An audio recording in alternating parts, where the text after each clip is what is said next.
Hello guys. Disaster के topic को आगे बढ़ाते हुए अपन आगे चलते हैं। डिजास्टर मैनेजमेंट के बारे में अपन ने पढ़ा था, जिसके अंदर अपन ने देखा कि सबसे पहले क्या प्रोसीजर होता है, कैसे डिजास्टर साइकिल चलती है। सबसे पहले डिजास्टर इम्पैक्ट होता है, फिर रेस्पॉन्स, रिकवरी, प्रिपेयर्डनेस, मिटिगेशन, ये सब प्रोसेस चलता है। फिर उसके बाद अपन ने देखा ट्राई-एज क्या होता है। ट्राई-एज एक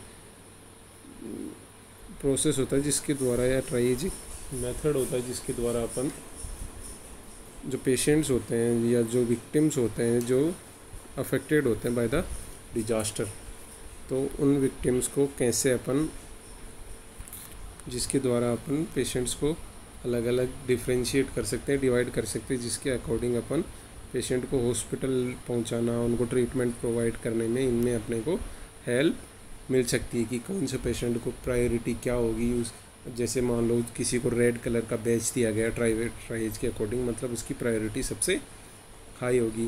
किसी का ग्रीन कलर का तो उसकी प्रायोरिटी रेड और जो इमीडिएट केयर होता है ब्लू से कम हो जाएगी। तो इस तरह से अपन ट्राई-एज के द्वारा, फिर उसके बाद अपन ने देखा प्रिंसिपल्स ऑफ डिजास्टर नर्सिंग कि डिजास्टर नर्सिंग जो है वो किन प्रिंसिपल्स पे काम करती है। फिर उसके बाद गोल्स ऑफ डिजास्टर नर्सिंग, और in the end we are discussing about the work and purpose या role of disaster, role of nurse in a disaster। इसके बाद अपन नेक्स्ट टॉपिक पे आते हैं, उसका नाम है डिजास्टर टीम कि एक डिजास्टर के अंदर कौन कौन से लोग, क्या क्या, कौन कौन से डिपार्टमेंट, कौन से ऑर्गेनाइजेशंस काम करते हैं। कुछ ऑर्गेनाइजेशन अपन ने पहले देखे जो कि जिसमें नेशनल लेवल पे, फिर स्टेट लेवल पे, फिर डिस्ट्रिक्ट लेवल पे, फिर जो जोनल लेवल होता है और उसके बाद विलेज लेवल पे, इन सब पे जो डिजास्टर मैनेजमेंट कमेटीज़ होती हैं वो सब बनी हुई होती हैं। क्योंकि कुछ जो प्रोन एरियाज़ होते हैं डिजास्टर के लिए, उन एरियाज़ में ये डिपार्टमेंट हमेशा काम करते हैं, जो कि सबसे पहले तो प्रिवेंशन का के लिए काम करते हैं, और जब डिजास्टर आ जाता है तो उस वक्त उसके ट्रीटमेंट का काम करते हैं। तो नेक्स्ट अपन आते हैं डिजास्टर टीम पे।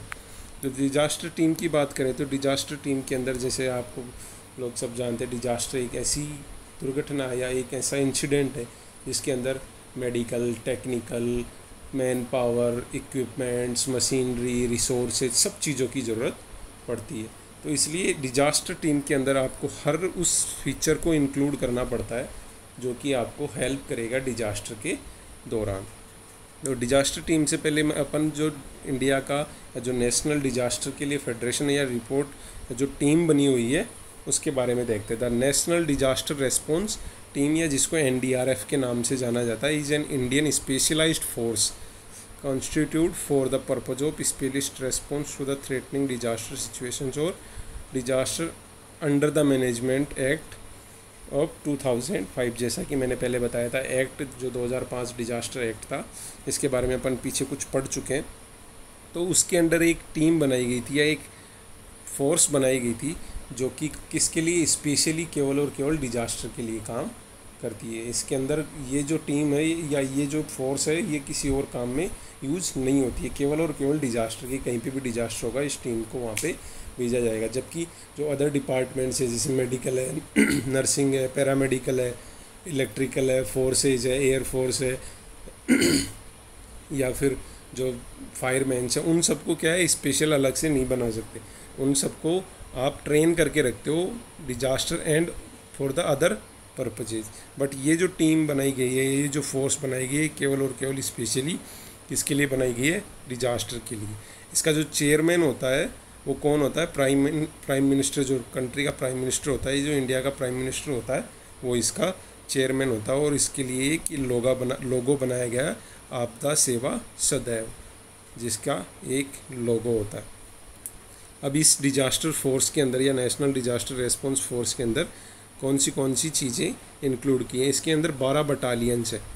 जो फोर्स या जो आर्म फोर्सेज होती हैं उनकी सब फोर्सेज में से कुछ एक दो 3 बटालियंस लेके और एक अलग बटालियन या अलग फोर्स बनाई गई है जिसको NDRF के नाम से जाना जाता है। इसके अंदर पैरामिलिट्री लाइंस को इंक्लूड किया, जैसे 3 बॉर्डर सिक्योरिटी या BSF के नाम से जो जानी जाती है उसकी 3 बटालियन है।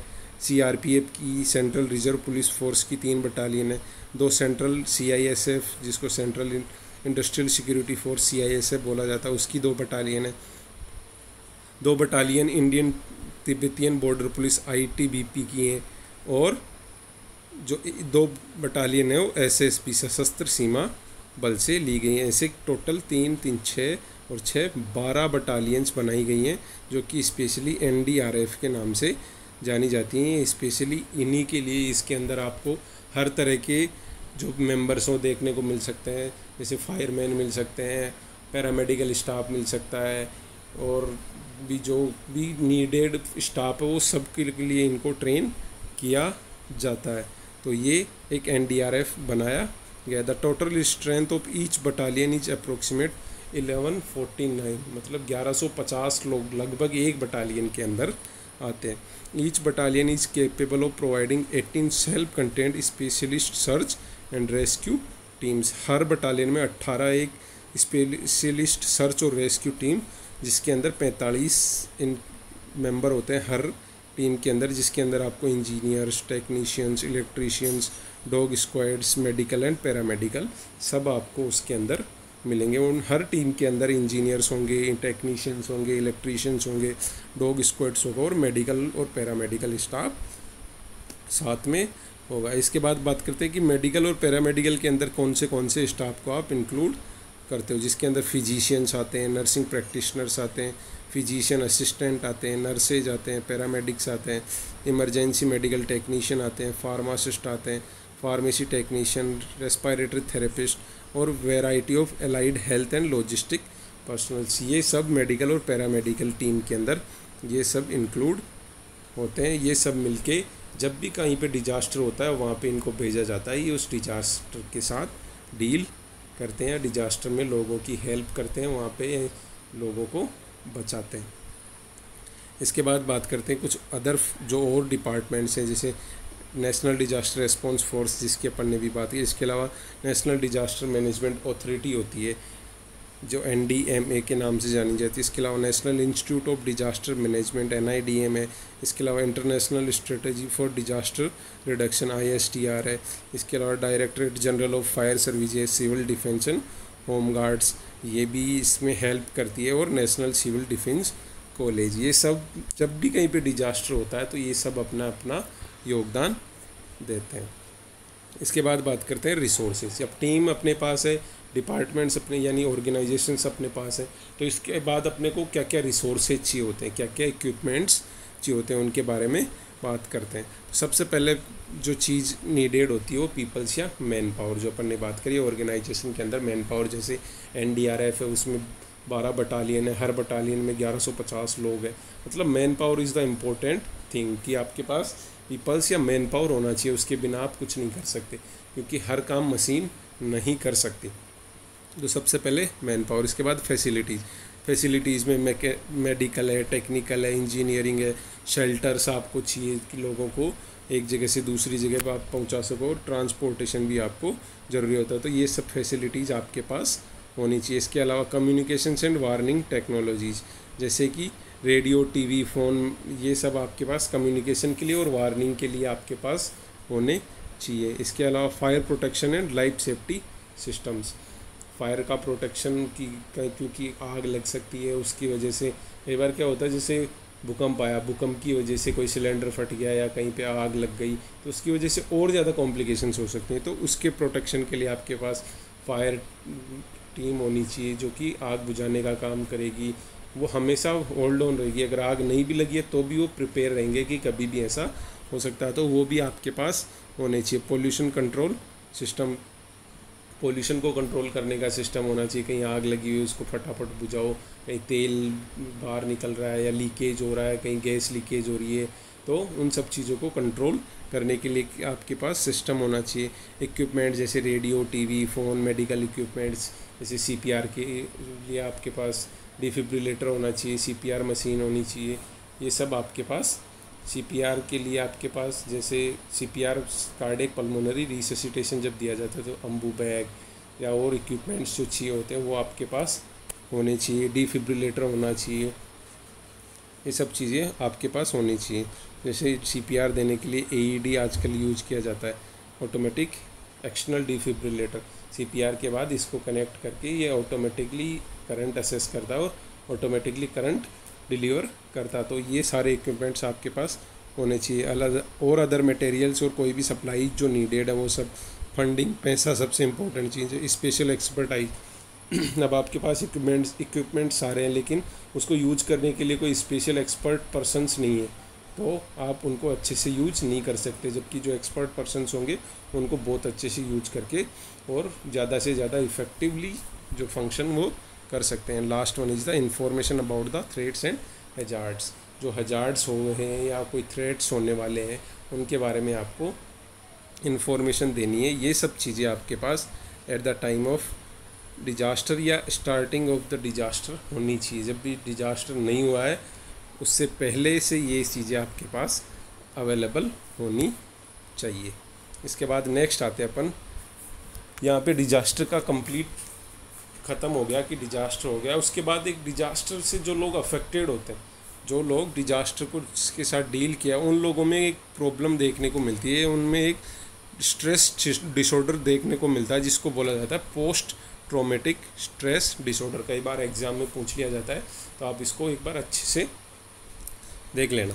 पोस्ट ट्रॉमेटिक स्ट्रेस डिसऑर्डर, जैसे इसके नाम से ही पता चल रहा है, पोस्ट मतलब बाद में, ट्रॉमेटिक मतलब कोई भी ट्रॉमा या ऐसी कंडीशन, ऐसी सिचुएशन जिससे जो कि नॉर्मल नहीं होती किसी इंसान की लाइफ में, उसके बाद से अगर उसको स्ट्रेस हो रहा है या एंजाइटी हो रही है तो उसकी वजह से एक प्रॉब्लम जनरेट होती है या उसको बहुत सारे दिक्कत आती है अपनी लाइफ में, जिसको क्या बोला जाता है, post traumatic stress disorder. It is a mental health condition that triggered by a terrifying event, either experiencing it or witnessing it। या तो उसने खुद ने एक्सपीरियंस किया है या देखा है कोई ऐसा टेरिफाइंग इवेंट, जैसे सुनामी आई है उसकी आंखों के सामने, उसके आंखों के सामने लाखों लोग मर रहे हैं, तो वो क्या है, उस सीन को देख के या उस इवेंट को देख के डर जाता है।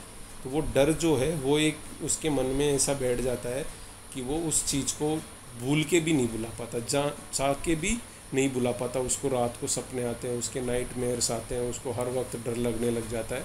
तो ये सब सिम्टम्स किसको बताते हैं कि उसको किसी ट्रॉमा की वजह से स्ट्रेस हुआ है, वो उस ट्रॉमा को झेल नहीं पाया है, उसको बियर नहीं कर पाया, जिसकी वजह से उसको ऐसी प्रॉब्लम्स फेस हो रही हैं। इसके सिम्टम्स जैसे फ्लैशबैक्स, जैसे जो चीज़ें हुई थी उसके सामने वो बार बार आती हैं। जैसे कई बार होता है कि अपने किसी लव्ड वन को कोई मार दे या किसी एक्सीडेंट में उसकी डेथ हो जाती है, तो वो डेथ का सीन जो है वो बार बार आपके सामने आता है, तो वो फ्लैशबैक्स आते रहते हैं। इसके अलावा नाइटमेयर्स, रात को सपने, सीवियर एंजाइटी होती है and uncontrollable thoughts about the event. आप कंट्रोल नहीं कर पाते हो उस इवेंट के बारे में, आपके दिमाग में बहुत सारी चीज़ें घूमती रहती हैं। तो ये सब क्या होता है, पोस्ट ट्रॉमेटिक स्ट्रेस डिसऑर्डर। ये बहुत घातक होता है क्योंकि इसकी वजह से कई लोग की जो नॉर्मल लाइफ होती है वो डिस्टर्ब होती है। कई लोग सुसाइडल अटैम्प्ट भी कर लेते हैं, कई बिल्कुल मेंटल भी कंडीशन में चले जाते हैं या कई तरह के साइकेट्रिक डिसऑर्डर्स उनमें हो सकते हैं। तो इसके सिम्टम्स की बात करें तो कौन से सिम्टम्स आपको देखने को मिल सकते हैं। Post traumatic stress disorder symptoms may start within 1 month of a traumatic event, but sometimes symptoms may not appear until years after the event. या तो 1 महीने के अंदर अंदर आपको सिम्टम्स देखने को मिल जाते हैं, लेकिन कई बार ऐसा होता है कि सालों तक नहीं देखने को मिलते। वो जानबूझ के दबा के रखता है आदमी, लेकिन धीरे धीरे वो ज़्यादा सीवियर होता जाता है और आपको लेटर ऑन उसके सिम्टम्स देखने को मिलते हैं। Post traumatic stress disorder symptoms are generally grouped in 4 types. 4 तरह से इनको डिवाइड किया गया है। सबसे पहले इंट्रूसिव मेमोरीज, या उस चीज़ की बहुत सारी इंट्रूसिव यानी घातक यादें, अवॉइडेंस की, वो उस जगह को या उस तरह के इवेंट्स को अवॉइड करता है आदमी, तो वो चीज़ें भी आपको एक आइडिया देती हैं कि जैसे मान लो किसी का शाहपुरा के अंदर कोई ऐसा इंसिडेंट हुआ था या शाहपुरा की किसी रोड पे कोई ऐसा इंसिडेंट हुआ था, तो वो उस रोड को अवॉइड करता, उस रास्ते पे जाना ही अवॉइड करता। तो ये भी एक सिम्टम होता है कि उसको उस रास्ते पे जाने से डर लगता है या उसको स्ट्रेस होता है, एंजाइटी होती है। तो ये भी एक सिम्टम हो सकता है। Next, negative changes in thinking and mood, उसकी थिंकिंग में और मूड में बहुत सारे नेगेटिव चेंजेज आते हैं।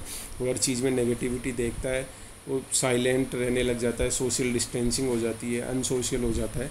तो ये चीज़ें भी आपको एक आइडिया दे सकती हैं या उसके सिम्टम्स को शो कर सकती हैं। Last one is changes in physical and emotional reactions, उसकी जो फिजिकल और इमोशनल रिएक्शंस है वो जो नॉर्मल एक इंसान जैसे रिएक्ट करता है किसी सिचुएशन के लिए वो नहीं होती है। वो नॉर्मल सी किसी बात के लिए बहुत ज़्यादा रिएक्ट करेगा या तो या बिल्कुल ही रिएक्ट नहीं करेगा। तो उसके रिएक्शन से भी आपको ऐसा देखने को मिल सकता है। अब इसके बाद नेक्स्ट इन चारों को डिटेल से देखते हैं। फर्स्ट है इंट्रूसिव मेमोरीज।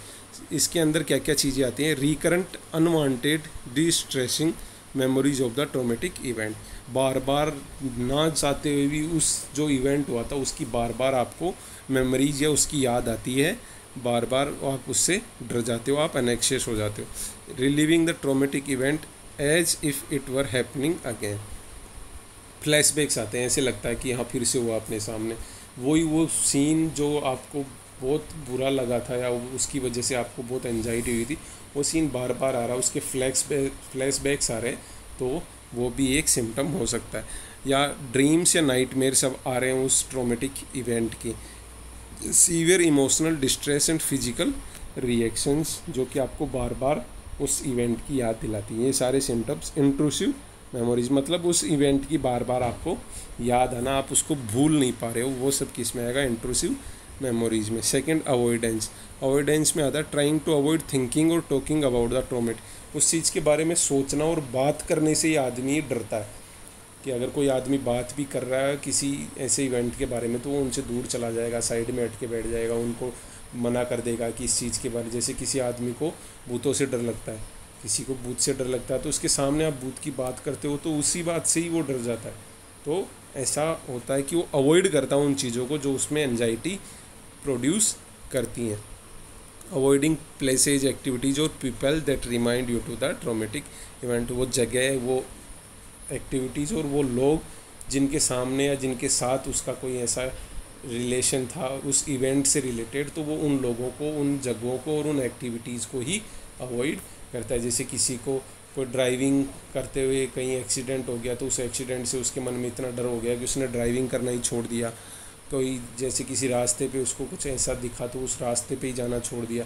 किसी आदमी ने किसी को कत्ल करते हुए देखा या मर्डर करते हुए देखा तो वो आदमी जो मर्डरर था या कोई भी ऐसा इवेंट जिसमें कोई आदमी इन्वॉल्व था, उस इंसान से या उस पर्सन से ही वो डरने लग जाता है, जिसकी वजह से वो उसको अवॉइड करता है। तो ये भी एक सिम्टम हो सकता है। Next, changes, negative changes in thinking, negative thoughts about your self, other peoples and the world, खुद के बारे में, लोगों के बारे में और संसार या पूरे वर्ल्ड के बारे में उसमें नेगेटिव थॉट्स आने लग जाती है कि नहीं नहीं कुछ नहीं है इस संसार में, तो ये हर चीज़ में वो नेगेटिविटी ही देखता है। होपलेसनेस अबाउट द फ्यूचर, मेरा कुछ नहीं हो सकता, मैं कुछ नहीं कर सकता, ऐसी चीज़ें उसके अंदर आना चालू हो जाती है। मेमोरी प्रॉब्लम्स होने लग जाती हैं, including not remembering important aspects of the traumatic event, जो ट्रॉमेटिक इवेंट था उसके जो इम्पोर्टेंट एस्पेक्ट्स थे वो भी भूल जाता है, तो मेमोरी प्रॉब्लम्स भी उसको हो जाती हैं। क्लोज रिलेशनशिप्स बनाने में उसको डिफ़िकल्टी आती है। Feeling detach from family and friends, family और फ्रेंड से अपने आप को अलग महसूस करने लग जाता है, अनसोशल हो जाता है। Lake of interest in activities, जो कि वो पहले एंजॉय करता था उन एक्टिविटीज़ में अब उसका कोई इंटरेस्ट नहीं होता। Difficulty experiencing positive emotions and feeling emotionally numbness, मतलब सूनापन, बिल्कुल सूना हो जाता है, उसको किसी तरह की कोई फीलिंग्स नहीं आती हैं। तो ये सब सिम्टम्स भी आपको बताते हैं कि वो पोस्ट ट्रॉमेटिक स्ट्रेस डिसऑर्डर से अफेक्टेड हो सकता है। And last one is changes in physical and emotional reactions, being easily start and frightened, जल्दी से गुस्से में आ जाना या जल्दी से वो उस चीज़ के लिए गिव अप कर देना, ये सब चीज़ें देखने को मिल सकती हैं। Always being on guard for danger, अपने आप को हमेशा किसी चीज़ से बचाता रहता है कि नहीं मेरे को ऐसे हो जाएगा, नहीं मेरे को ऐसे हो जाएगा, नहीं मेरे को ऐसे हो जाएगा। तो एक बार किसी चीज़ से डर जाता है ना आदमी, तो वो हर वक्त वो चीज़ उसके दिमाग में रहती है, जिसकी वजह से स्लोली वो ऐसे सिम्टम्स शो करने लग जाता है, उसकी लाइफ स्टाइल में इतने चेंजेस आ जाते हैं कि वो उस चीज़ के लिए आदी हो जाता है और धीरे धीरे साइकेट्रिक प्रॉब्लम से ग्रसित होने लग जाता है। उसमें डिप्रेशन हो जाएगा, एंजाइटी हो जाएगी, ऐसे सिम्टम्स आपको देखने को मिल जाएंगे। Self destructive behaviour such as drinking too much और driving too fast. Next, trouble in sleeping, trouble in concentrating, irritable हो जाएगा, एंग्री हो जाएगा, अग्रेसिव बिहेवियर शो करने लग जाएगा, और ओवरवेलमिंग गिल्ट एंड सेम, कोई छोटी सी बात की बहुत ज़्यादा गिल्ट में या सेम में आने लग जाता है। तो ये सब सिम्टम्स आपको बताते हैं कि या तो वो मेमोरीज या वो चीज़ें उसको बार बार याद आती हैं, वो अवॉइड करता है लोगों को, उसकी खुद की इमोशनल फीलिंग्स डिस्टर्ब हो जाती हैं, और साथ में जो वो है वो अजीब बिहेवियर या एक नॉर्मल से थोड़ा डेविएटेड बिहेवियर करने लग जाता है, जिसको अपन बिज़ारे बिहेवियर बोल सकते हैं, कि जो कि एक नॉर्मल ह्यूमन बीइंग नहीं करता है। इसके बाद बात करें तो इसकी वजह से क्या क्या कॉम्प्लिकेशंस हो सकती हैं। एक पोस्ट ट्रॉमेटिक स्ट्रेस डिसऑर्डर की वजह से होने वाली कॉम्प्लिकेशंस, क्योंकि ये ह्यूमन के पूरे बिहेवियर को, उसके जो पावर ऑफ वर्क था, उसका कंसंट्रेशन था, उसका फैमिली रिलेशंस था, उसका सोशल रिलेशन था, उन सब को डिस्टर्ब कर देता है। तो इसकी वजह से उसकी जॉब पे, उसके रिलेशनशिप्स पे, उसकी हेल्थ पे और एन्जॉयमेंट इन डेली एक्टिविटीज़ पे इफ़ेक्ट पड़ता है। साथ में it also increase the risk of other mental health problems जैसे डिप्रेशन और एंजाइटी होना, ड्रग और एल्कोहल बहुत ज़्यादा यूज करना, ईटिंग डिसऑर्डर्स हो सकते हैं, तो बिल्कुल ही नहीं खाएगा या बहुत ज़्यादा खाने लग जाता है, और सुसाइडल थॉट्स एंड एक्शंस, या तो सुसाइड के बारे में सोचता है या सुसाइड एक्शंस करता है। तो ये चीज़ें उसको, ये कॉम्प्लिकेशंस वो कर सकता है after the post traumatic stress disorder. अब इसके बाद बात करें तो इसको कैसे प्रिवेंट कर सकते हैं, क्या प्रिवेंशंस अपन इसके लिए यूज कर सकते हैं। तो after surviving a traumatic event many peoples have PTSD like symptoms at first such as being unable to stop thinking about what's happen. मतलब कुछ लोग इस जैसे ऐसा कोई ट्रॉमेटिक इवेंट होता है तो उसके बाद लोग उसको नहीं भूल पाते और ऐसे सिम्टम्स शो करते हैं, या उनको बार बार वही चीज़ याद आती है, उनको डर लगता है, एंजाइटी होती है, एंगर होता है, डिप्रेशन होता है, गिल्ट होता है, जो कि एक कॉमन रिएक्शन है किसी ट्रॉमा के लिए। Next, getting timely help and support में प्रिवेंट नॉर्मल स्ट्रेस। अगर आप उसको टाइमली हेल्प कर रहे हो, सपोर्ट कर रहे हो, उसको डाइवर्ट कर रहे हो, या फैमिली उसका सपोर्ट कर रही है, उसके फ्रेंड्स उसका सपोर्ट कर रहे हैं कि उसको वो चीज़ भूल सके, वो उस चीज़ को याद ना आए, उसके बार बार उसको अवॉइड कर रहे हैं, या उसका ध्यान डाइवर्ट, उसका अटेंशन डाइवर्ट करने से अपन उसको और ज़्यादा रिवर्स होने से बचा सकते हैं। This may mean turning so family and friends who will listen and offer comfort. जो उसकी फैमिली और फ्रेंड्स हैं वो उसको हमेशा कंफर्ट प्रोवाइड करें, वो उसको सुने वो क्या कहना चाहता है और उसको डाइवर्ट करें। और इसके अलावा आप किसी मेंटल हेल्थ प्रोफेशनल को भी थेरेपी के लिए यूज कर सकते हो। Some peoples may also find it helpful to turn into their faith community. कई लोगों में इसकी वजह से जो लोग हैं, कम्युनिटी है, वो भी कई बार लोगों की हेल्प करती है कि वो ऐसी कम्युनिटी में रह रहे हैं या सब उससे प्यार से बात करते हैं, सब अच्छे से रह रहे हैं, उसका फेथ है या भगवान है, जो भी वो सब चीज़ें भी हेल्प कर सकते हैं। Support from others also may help to prevent from turning to unhealthy coping methods to such as misuse of alcohol and drugs. तो कई बार अपन अगर हेल्प करते हैं उसको ऐसी चीज़ों से बचाते हैं। अगर जैसे कोई इंसान हो, अगर अकेला रहेगा किसी ट्रॉमेटिक इवेंट के बाद, तो वो उन चीज़ों के बारे में ज़्यादा सोचेगा, लेकिन अपन उसको अकेला नहीं छोड़ रहे, उसकी हेल्प करें, हर वक्त उसके साथ हैं, उसको डाइवर्ट कर रहे हैं, उसके साथ घूमने जा रहे हैं, उसके साथ खेल रहे हैं, तो वो आदमी उन चीज़ों को भूल सकता है। तो अपन उसमें हेल्प करेंगे। तो प्रिवेंशन के लिए अपन ये चीज़ें कर सकते हैं। इसके बाद ट्रीटमेंट क्या होगा, तो the goal of treatment is to reduce the emotional and physical symptoms जो कि वो शो करेगा, उनको रिड्यूस करना, टू इम्प्रूव डेली फंक्शनिंग को इम्प्रूव करना, and help the person better cope with the event that triggered by the disorder. जो disorder को ट्रिगर कर रहा है उससे कोप अप करने में, उसकी डेली एक्टिविटीज़ को इम्प्रूव करना और फिजिकल एंड इमोशनल सिम्टम्स को रिड्यूस करना, ताकि उसको अपन बचा सकें इस ट्रॉमेटिक सिंड्रोम से। नेक्स्ट, ट्रीटमेंट फॉर PTSD में इन्वॉल्व साइकोथेरेपी, मेडिकेशंस और बोथ। साइकोथेरेपी में काउंसलिंग दे सकते हैं अपन पेशेंट को कि आप इस तरह से करो, ये चीज़ें करो, टीवी देखो, ज़्यादा से ज़्यादा फ्रेंड्स के साथ रहो, लोगों से मिलो, फैमिली के साथ रहो, अकेले मत रहो। तो ये सब चीज़ें आपको काउंसलिंग थेरेपी से आपको पता चल सकती हैं, और साथ में आप कुछ मेडिकेशंस ले सकते हो, और दोनों को भी आप यूज कर सकते हो। या तो काउंसलिंग से ठीक हो जाएगा, या फिर मेडिकेशंस यूज लेके, या दोनों से आप ट्रीट कर सकते हो। अब कौन सी मेडिकेशंस आप यूज कर सकते हो, जैसे कुछ depression is the most common symptom after the PTSD। तो डिप्रेशन के लिए आप एंटी डिप्रेशेंट्स यूज कर सकते हो, एंजाइटी के लिए एंटी एंजाइटी ड्रग्स यूज कर सकते हो। तो डिप्रेशन और एंजाइटी ये दो चीज़ें आपको सबसे ज़्यादा परेशान करेंगी। इसके लिए आप सेलेक्टिव सेरोटोनिन रिप्टेक इनहिबिटर्स जो कि एक एंटी डिप्रेशेंट्स होते हैं वो यूज कर सकते हो। SSRI such as citalopram, fluvoxamine and जेगजेड। ये आप SSRI ये जब आप साइकेट्रिक पढ़ोगे इसमें और डिटेल में आपको बताया जाएगा कि एंटी डिप्रेशन ड्रग्स की अलग अलग जो टाइप्स होते हैं उनके अंदर SSRI एक टाइप होता है। तो SSRI यूज कर सकते हैं अपन। मूड स्टेबलाइजर्स जैसे डिवाल्प्रोएक्स या लेमोट्रिजीन ये यूज कर सकते हैं। इसके अलावा एटिपिकल एंटीसाइकोटिक, टिपिकल और एटिपिकल दो तरह की होती हैं। तो एटिपिकल एंटीसाइकोटिक्स जैसे एरिपिप्राजोल है, क्वेटिपाजाइन है एंड समटाइम्स यूज सिरोक्विल।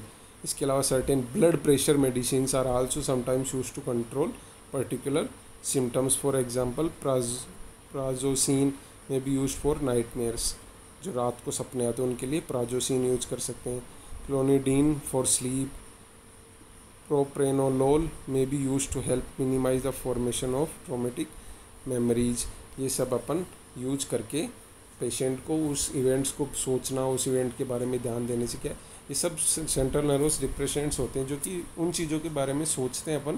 तो सेंट्रल जो नर्वस सिस्टम होता है उसको सप्रेस कर दीजिए, जिससे एक सीडेटिव स्टेज में चला जाता है और पेशेंट उन चीज़ों के बारे में नहीं सोचता है। इसके अलावा जो एक्सपर्ट्स हैं डिस्कवर जो हैं वो ट्रैंकुलाइजर्स के यूज को अवॉइड करना या डिस्करेज करना कि आप ट्रैंकुलाइजर्स यूज मत करो जो कि सुला देती हैं या सीडेटिव्स होती हैं, जो उनको यूज को अवॉइड करना चाहिए, क्योंकि कई बार इनकी वजह से बहुत सारे अदर फिजिकल डिपेंडेंस और एडिक्शन जैसे सिम्टम्स देखने को मिल सकते हैं। तो गाइज ये था आज अपन ने देखा सबसे पहले डिजास्टर टीम,